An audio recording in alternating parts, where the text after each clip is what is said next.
G'day and welcome to episode 75 of the Give Me a Crown Knitting, Spinning and Bits and Pieces podcast. Today is Saturday the 9th of September 2017 and my name's Nina, also known as Give Me a Crown across the internet. To returning viewers, my big apologies for the long gap in between episodes. It wasn't intentional, just life getting in the way, weather and work and hay feverish stuff and all that kind of stuff. It all just, the stars weren't aligning, but it's good to be back. And if you're a new viewer, thank you for tuning in.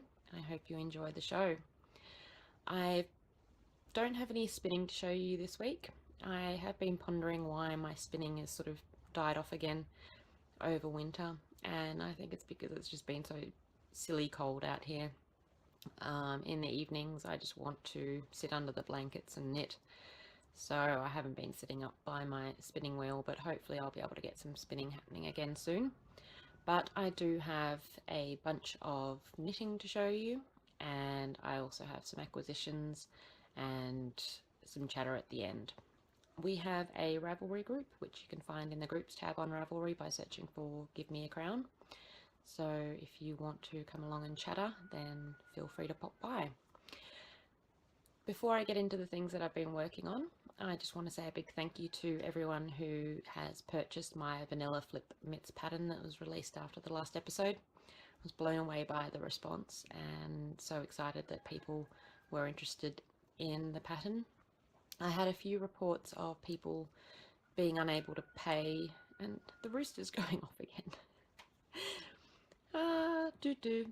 I've had a few reports of people in the US who have been unable to purchase the pattern through PayPal. It's a bit of a strange technical weirdness thing that I've been in touch with Ravelry and with PayPal, and it just seems to be affecting people in the US who are trying to pay through PayPal using funds from a US bank account. The transaction just doesn't go through. So I know that it's frustrating for those who have been wanting to purchase, but thank you for letting me know, and I'm trying to get it sorted out.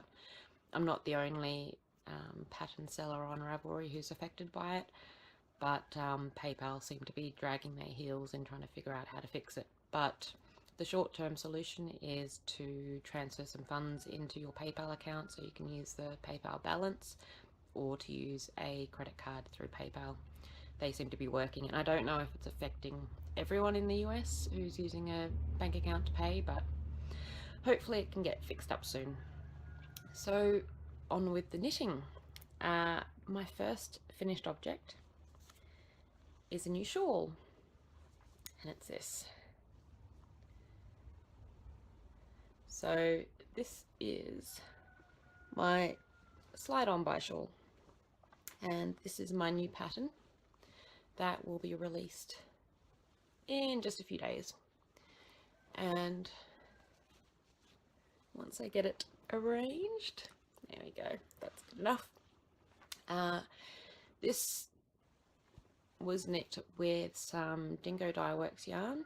It's the Rigid Edge base in the Salt Lake colorway, and this was my first time using the Rigid Edge fingering weight yarn, and I have to say it's absolutely wonderful to work with. I was using higher sharps, and the yarn just slides off the needles beautifully. I had absolutely no troubles with the yarn. Loved working with it, and it's got wonderful stitch definition.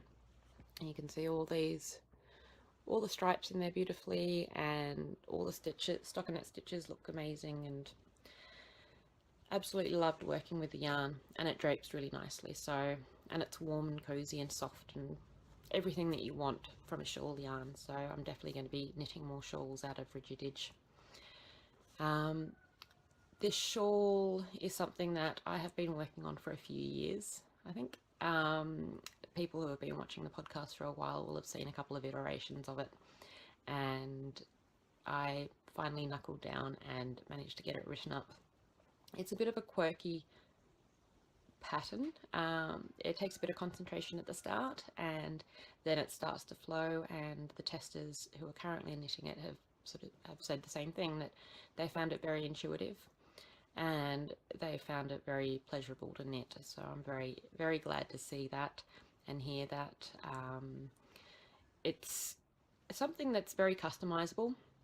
So while this is out of fingering weight yarn, it can be knit from any weight of yarn as long as you're happy with the drape of the fabric that you're getting.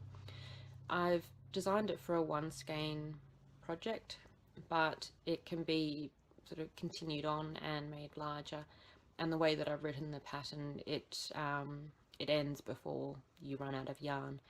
So mine weighs, I think it was 85 grams, but I could have kept going, but I just wanted to make sure that the measurements were such that if you had a slightly underweight skein or a slightly plumper fingering weight yarn, then you could just follow the pattern and complete it within 100 grams. It is, my version is 145 centimeters wide, or 5 foot, no, not, or 57 inches, however much that is, and 35 centimeters at the tallest point, or 14 inches. So it's asymmetric, and it's sort of, it's wider than, it's wide and shallow rather than being sort of short and deep. And I like this kind of shawl because it's nice and easy, and you just wrap it around your neck once and it's done. But these stripes are, there was something that was a little bit difficult to try to explain in the pattern, but I'm glad that my testers have been able to figure out what I was explaining. It just took a lot of thought to try to provide a clear explanation of it. So they seem to have all been doing it. I did ask for intermediate knitters, but some of the knitters have been less experienced and have been able to do it well. So I'm glad about that. I would still say that it's probably not something that a beginner knitter would cast on straight away, because there's just a little bit of thought that has to go into it. But once you get past the first section, it flows along. It should be released around the 12th of September, so in a few days' time, and I will have a discount code or a discount of half price for the first week. So check it out on Ravelry when it gets there. I will be sure to make an announcement on Instagram once it's ready for purchase. So I hope that people enjoy this. It's just got a subtle bit of texture, but it also works in lightly speckled yarns. Some of my testers have used darker coloured yarns and it's still looking fabulous. So I can't wait to see all of the slide on by shawls as they get knit up. I have also finished a small project, and that's this. So this is a little bluebird of happiness, and this is a free pattern by Sarah Elizabeth Kellner, and I've been making these for a few years now, since the pattern became all the rage, and I love it. It's just a nice little simple knit in between projects, and I'm kind of hoping to do a few of these to hang them on a mobile and put them up for Christmas decorations. This one I knit with some, I think it was Morris & Sons, their 10-ply pure wool, it's, or something like that, I can't remember the name of it, but it's a sort of a single ply, fairly chunky wool, but I think I used 2.5mm needles for it, and just to get a good gauge for stuffing it. And there might be a few more of those in coming episodes. I have a few works in progress. I haven't made any progress on my summer top that I was swatching for last time. It just hasn't been the weather for it. We're still expecting maybe a bit of snow on Thursday. The snow keeps turning up on the weather forecast and it just hasn't turned up, but it has been very far into the minuses for what, well, not very far into the minuses. It's been sort of randomly between -4 and -8 degrees Celsius some nights. So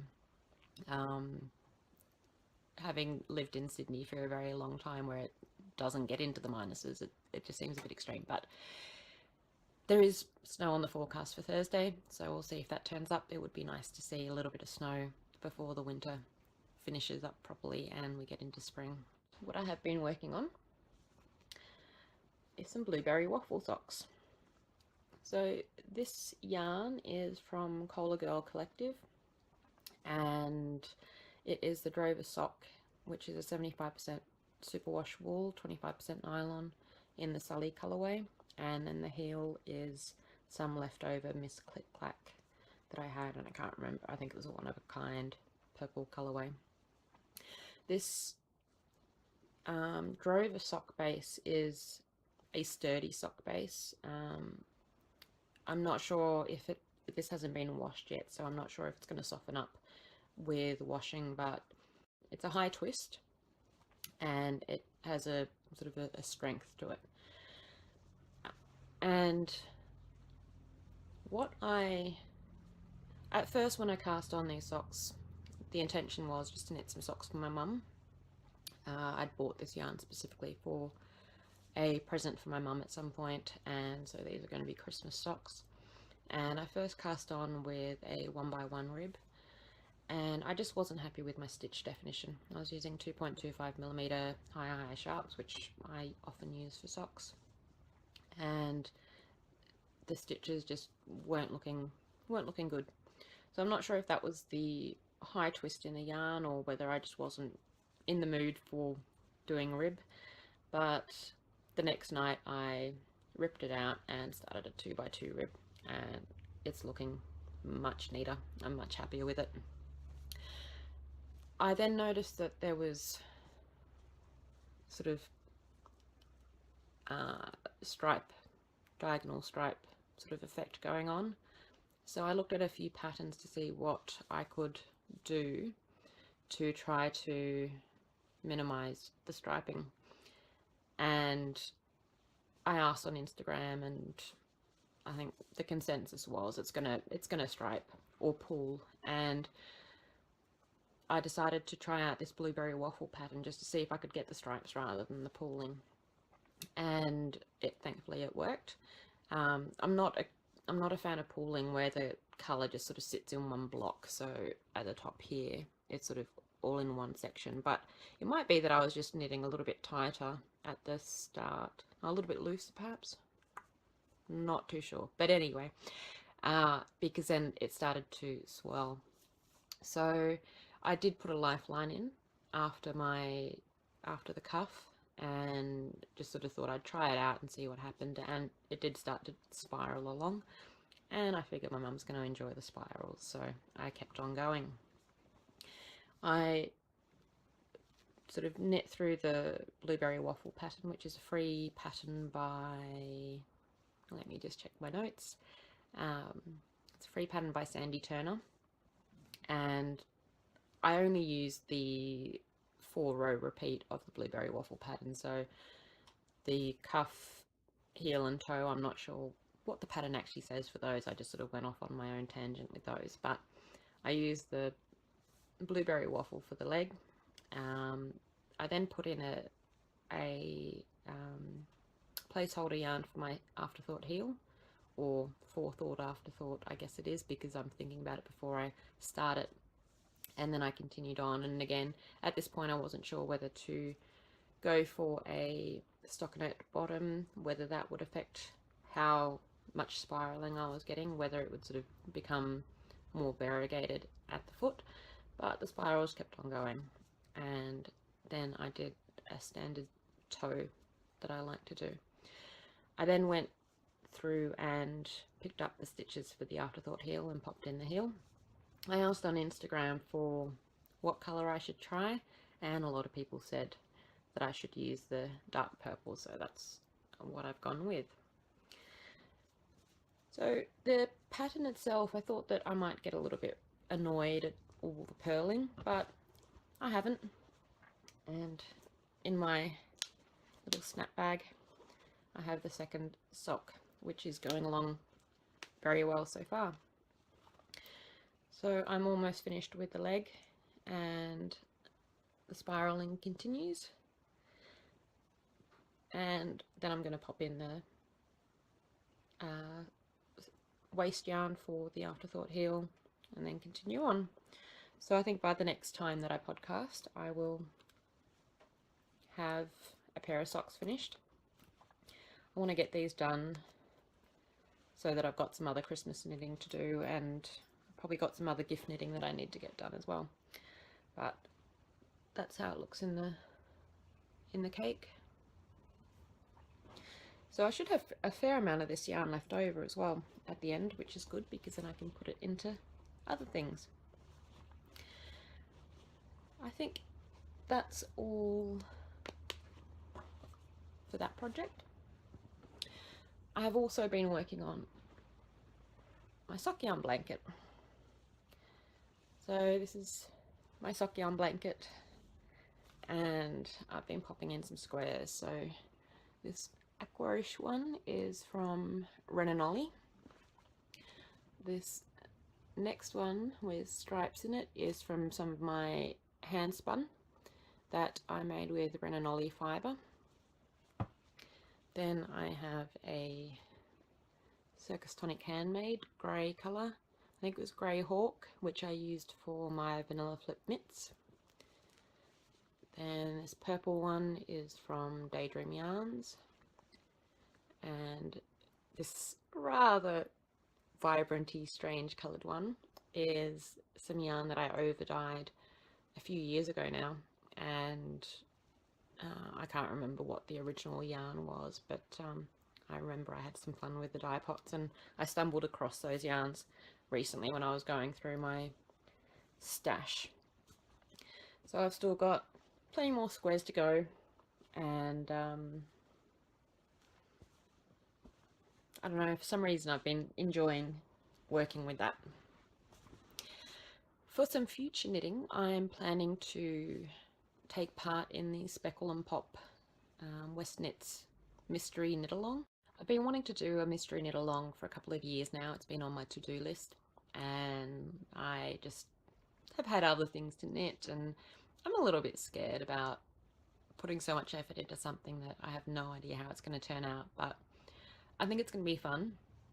I think it's going to be outrageous, however it turns out, but I'm looking forward to giving it a try. So it starts on the 29th of September and it runs for 4 weeks. So there's a weekly release of the next section of the shawl. And if anyone else is interested in taking part, then I'll pop a thread into the Ravelry group so we can share our experiences. I may need a little bit of cheering on because I think I'm going to get a bit scared as it grows, and I see how it turns out. So I'm gathering my yarns together at the moment. I've got a few bits and pieces on the way, but I did place an order the other day with Miss Click Clack, and this is going to be one of my main colours. This is some Merry Creek sock, which is one of my favourite bases, and it's an 80/20 Australian Superwash Merino nylon, and this is a City Kitty colourway, which I think is amazing. So it's gorgeous grey with sort of reddy browny sections in it, and I think this is going to make for an amazing main colour. I've got a couple of other colours that I'm playing around with at the moment. I'm waiting on a couple more, so I'm going to try, hopefully in the next week I'll make my decision about which combination I'm going with, but this is definitely one of them.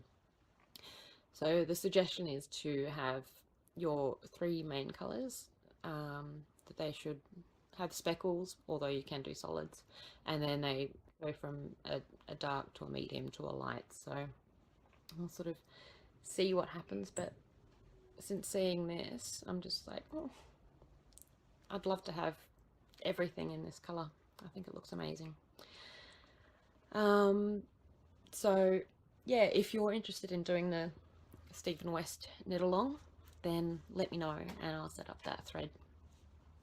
I couldn't pop by the Miss Click Clack shop without ordering a few more yarns. I was looking for a light speckle, but she didn't have any because her shop seems to just, yarn seems to run out of there very quickly, which is not surprising really considering how amazing her yarns are, but I found a few more yarns for other projects. I picked up this, and this is probably showing up a little bit more purple on screen than what it is. It has a beautiful shine to it, but it's a purpley grey, and it's called Plumm, which I think is just hilarious. It's Miss Click Clack Shark Bay Silky Merino Lace, which is 50% silk, 50% merino, and it's 700 meters in 100 grams. And my plan for this is a featherweight cardigan. It's been on my to-do list for a while, and with the warmer weather coming up, I think this is going to be a fantastic thing to knit on. And I think it's going to look gorgeous.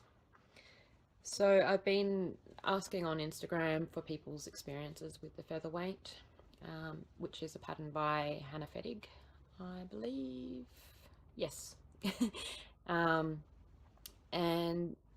because I've heard before that people have issues with the sleeve size, that it's too small, but I've also been getting reports that overall it can run a bit small, and I think part of that could be to do with the fibre content of yarn. So I'm going to have to do some swatching and pondering and measuring, and I think I'm going to go with the Ravelry version rather than the custom fit version, because I just can't figure out whether or not with the custom fit version whether you buy the pattern once and then you can just keep getting different gauge versions, or I have a feeling you can't. I think you put in your gauge once and then you get one pattern and that's it. So considering if I want to knit a fingering weight version, I think the Ravelry pattern is going to be easier for me to just do my own maths with rather than the custom fit. So that is going to be a cast on at some point. And then this.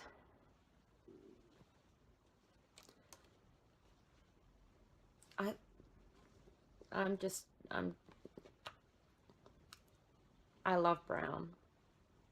There's just something amazing about brown and greys. They make my heart sing.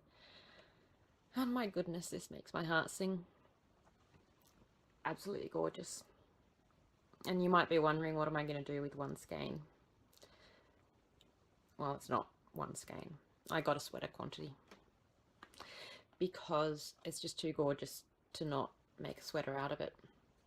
And this is going to be the sweater that I wear constantly next winter. I'm not going to cast it on yet. I think there's going to be an amazing amount of patterns that are coming out in the Northern Hemisphere's winter, so I'm going to keep an eye out for DK weight jumper patterns. And I don't know whether it's going to be a jumper or a cardigan, but I bought a quantity that will let me do whatever my heart desires. But I think that's going to look gorgeous. And I think it could be cables, it could be lacy stuff, and it's just amazing.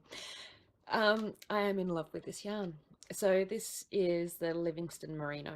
It's a superwash merino, 216 meters for 100 grams. So it's a heavy sport, light DK kind of weight in the butternut snap colorway. But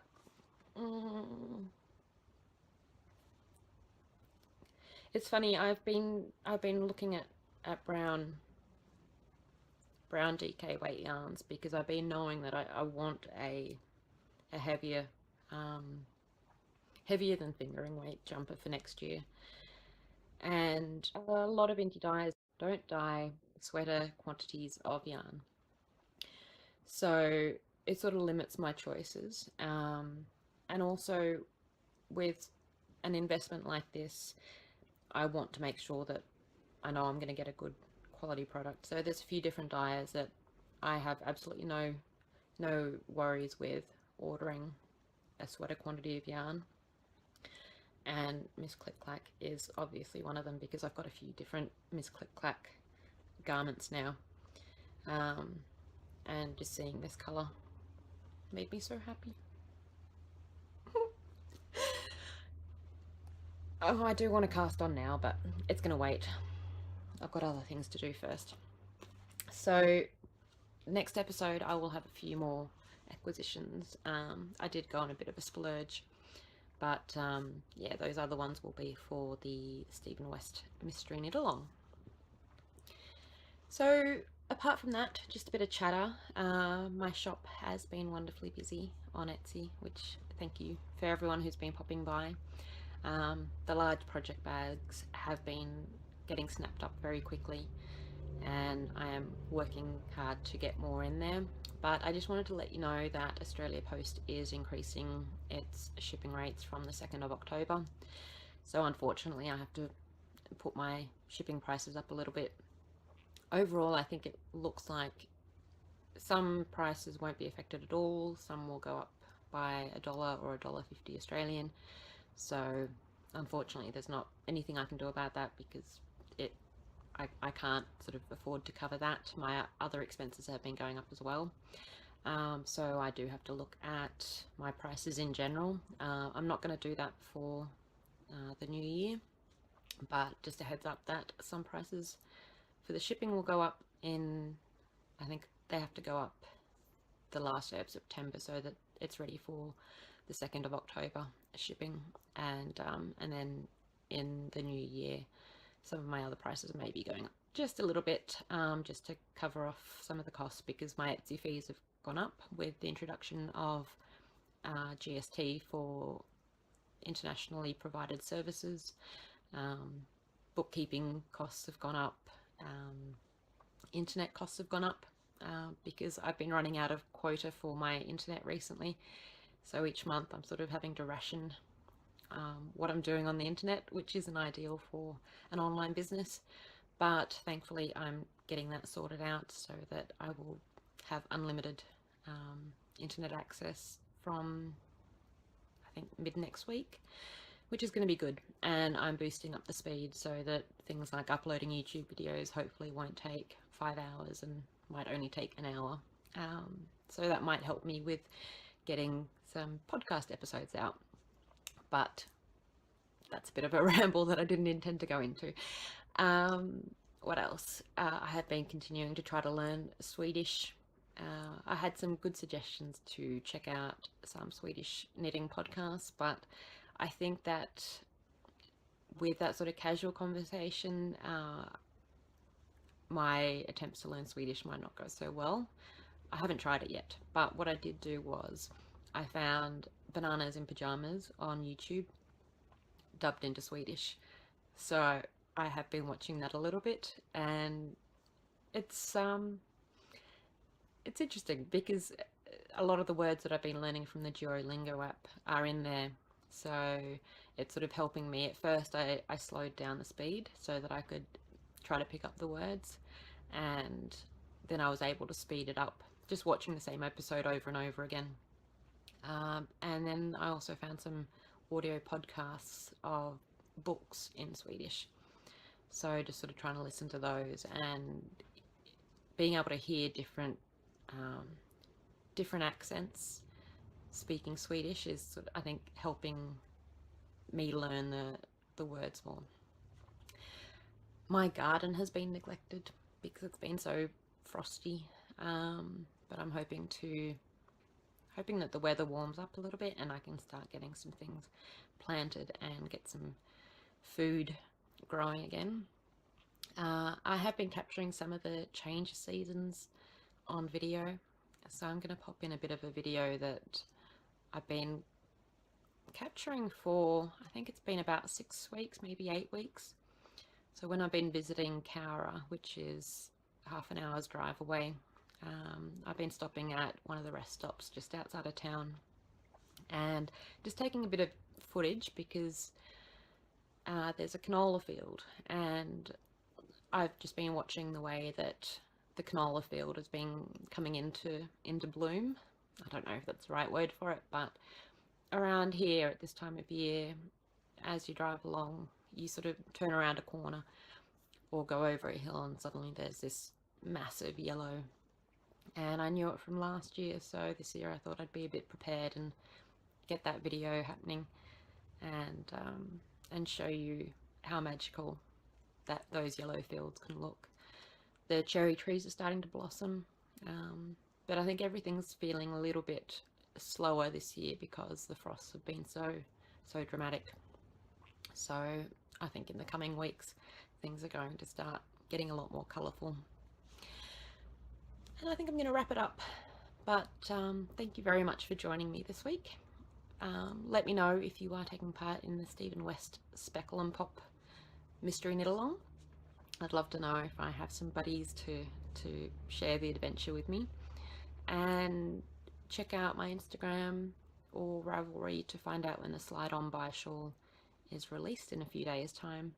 I hope that you're having fun wherever you are, that you're challenging yourself with your knitting or your crochet or your spinning or whatever crafting you're getting up to. I'm going to make myself a hot cup of tea and turn the heater back on because it's absolutely freezing in here. Although I think I'm going to also spend a bit of time in the garden because it looks sunny outside and it's probably warmer out there than it is in here. So I hope that your